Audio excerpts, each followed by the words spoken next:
सामने एक नए टॉपिक के साथ हूँ। और आज जो है एक गाने का भी मैं एक आध्यात्मिक समीक्षा करने जा रहा हूँ। मित्रों, ऐसे ये गाना जो है ये अपने आप में ही एक आध्यात्मिक है। ऐसे ये फिल्म जो है सफ़र का गाना है जो 1970 में बनी थी। इस गीत के संगीतकार हैं कल्याण जी आनंद जी और इसके गीतकार इंदिवर साहब और गायक हैं मन्ना डे साहब। आप समझ ही गए होंगे। ये गाने का बोल है कि नदिया चले चले रे धारा। ऐसे ये गाना अपने आप में ही ऐसे इंदिवर साहब इसको क्या समझ के लिखे और वो जो फिल्म में दिखाया गया है तो उसमें जो नायक हैं राजेश खन्ना जी, इन्हें कैंसर की बीमारी है और उसके बावजूद भी ये जो है अपना जीवन जी रहे हैं। और जो नायिका है वो इनसे प्रेम करती है और उससे शादी करना चाहती है, लेकिन वो जो है वो जब जान ही रहे हैं तो उससे शादी नहीं करना चाह रहे हैं और उसके जीवन को जो है चाह रहे हैं कि किसी दूसरे के साथ इसकी शादी हो जाए, इसका बस। तो इस संदर्भ में इस गाने को लिखा गया है। लेकिन मेरी जो समीक्षा है वो पूरी तरह से आध्यात्मिक है और मैं अपने हिसाब से इसकी व्याख्या करने की कोशिश कर रहा हूँ। अब आप लोग इसे बताएंगे कि कैसा रहा क्या नहीं। और हमारे यहाँ जो है किसी भी कवि या गीत की व्याख्या हम अपने आधार पर कर सकते हैं। ये इसका फ्रीडम है जिसका मैं फ़ायदा उठाते हुए इसकी व्याख्या करना ये कोशिश कर रहा हूँ। चलिए हमेशा की तरह इस गाने को भी थोड़ा सा गुनगुनाते हैं हम लोग, उसके बाद इसकी समीक्षा करेंगे। ओ नदिया चले चले रे धारा, चंदा चले चले रे तारा, तुझको चलना होगा, तुझको चलना होगा। ओ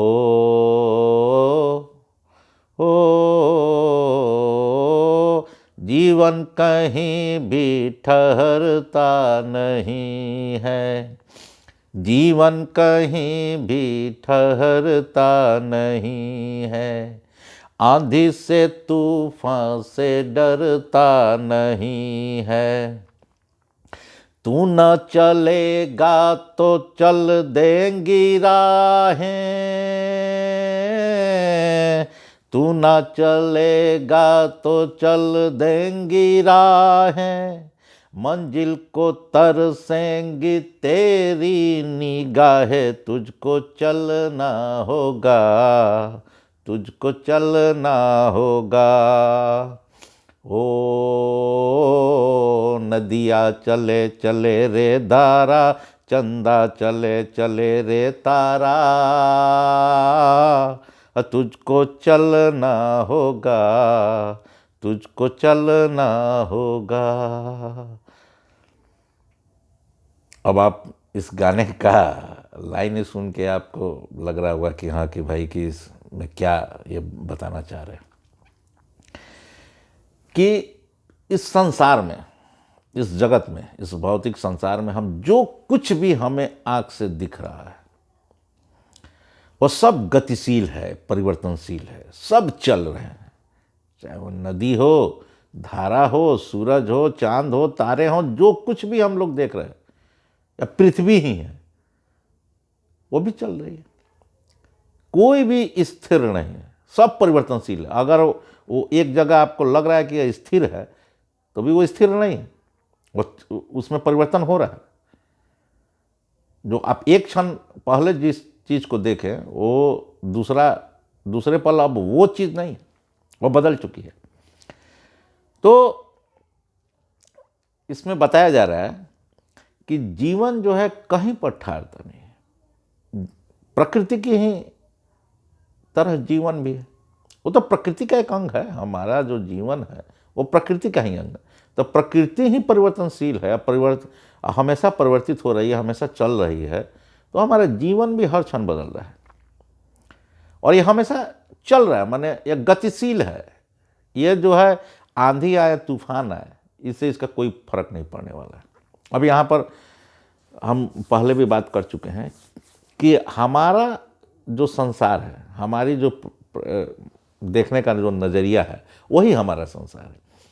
तो अगर मान लीजिए कि हमारे घर पर कोई हादसा हो जाए या मेरे साथ कुछ हो जाए, जैसे कि इस फिल्म में भी दिखाया गया कि उसको कैंसर हो गया, जो नायक है उसको कैंसर हो चुका है, तो ऐसा नहीं है कि उसके परिप्रेक्ष्य से ये संसार जो है लग रहा है कि अब समाप्त ही है।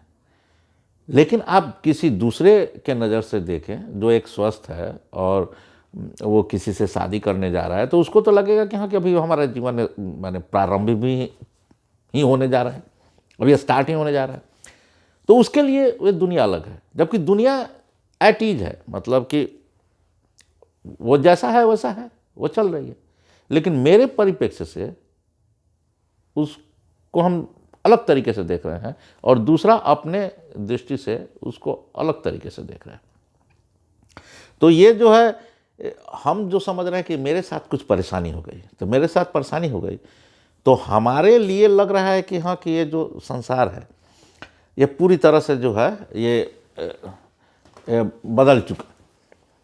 अब मेरे लिए संसार बड़ा ही दुखमय है और संसार बड़ा ही कष्टदायक है, बहुत ही परेशानीपूर्वक है। लेकिन उसी क्षण अगर कोई एक दूसरा व्यक्ति के घर में कोई बच्चा जन्म लिया या किसी का शादी हुआ, तो उसके वहाँ पर तो एकदम खुशियाँ है, बाहर है, सब लोग मस्त है, सब लोग नाच रहे हैं, झूम रहे हैं। तो संसार तो एक ही है ना। तो यहाँ गम है, दुख है, लेकिन वहाँ तो खुशी है, आनंद है। तो हम जो समझ रहे हैं कि हाँ, कि हमारे साथ जो परेशानी आ गया, आंधी आ गया, तूफान है, जैसे जीवन रुक जा रहा है या संसार रुक जाएगा, ऐसा नहीं है। वो सिर्फ मेरा परसेप्शन है, हमारी सोच है कि हाँ, कि इस तरह से हो गए। लेकिन ऐसा नहीं है कि हाँ, कि वो रुकने जा रहा है, और जीवन चलता ही रहेगा, चलता ही रहेगा। और इसमें बड़ी एक अच्छी बात लाइन कह गई है कि तू न चलेगा तो चल देंगी राहें, अब मंजिल को तरसेंगी तेरी निगाहें। तू न चलेगा तो चल देंगी राहें, तू न चलेगा तो चल देंगी राहें, मंजिल को तरसेंगी तेरी निगाहें। तुझको चलना होगा, तुझको चलना होगा। अब यहाँ देखिए क्या गहराई है इसमें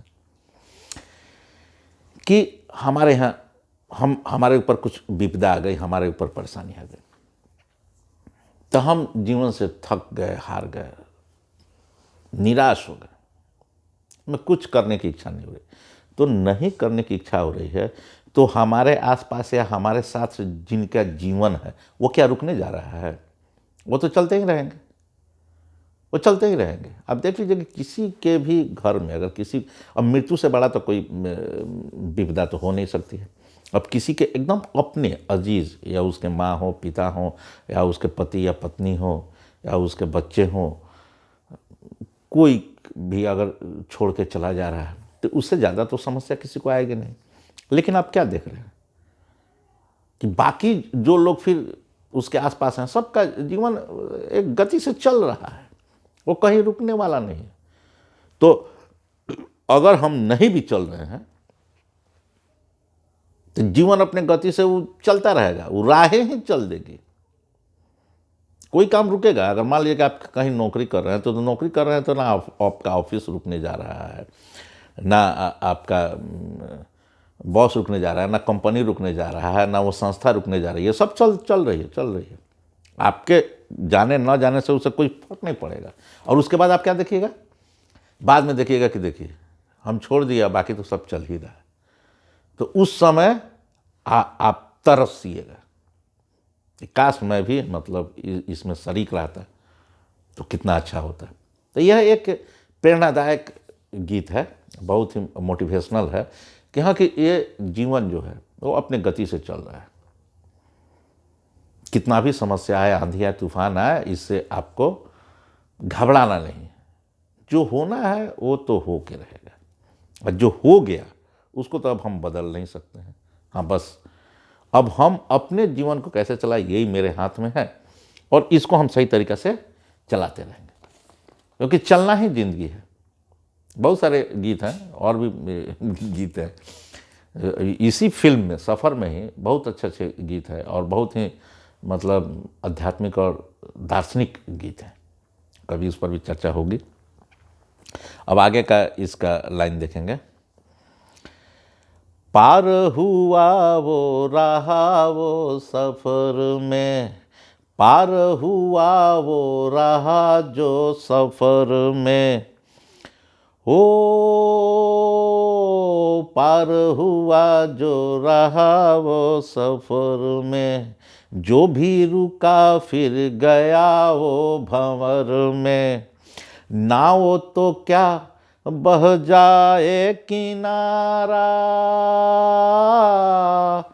ओ नाव तो क्या बह जाए किनारा, बड़ी ही तेज समय की है धारा, तुझको चलना होगा, तुझको चलना होगा, ओ नदिया चले चले रे धारा, चंदा चले चले रे तारा, तुझको चलना होगा, तुझको चलना होगा। अब ये देखिए कि कितना मोटिवेशनल है, इसको देखिए कि पार हुआ वो रहा जो सफ़र में, माने वही पार ना होगा जो सफ़र में है, जो चल रहा है उसी को ना मंजिल मिलेगी। जो रुक गया बैठ गया, क्या उसे कभी मंजिल मिलेगी? अगर आप मंजिल को पाना चाहते हैं तो आपको तो चलना पड़ेगा। तो पार हुआ वो रहा वो सफ़र में, आज जो भी रुका फिर गया वो भंवर में। नदी के में कभी कभी भंवर आती है। अब भंवर जो होता है वो जो कुछ भी उसके इर्द गिर्द आएगा उसको ले जाकर नीचे डुबो देगा, ख़त्म कर देगा। वो कितना गहरा होता है उसका कोई मतलब उसका सीमा नहीं। कोई तो ऐसे भंवर होते हैं कि पता ही नहीं चलेगा कि कहाँ गया, मतलब उसका कुछ अता पता ही नहीं चलता है। ऐसा ऐसा भंवर होता है। और ऐसे भंवर आपके समुद्र में भी होते हैं, नदी में भी होती हैं।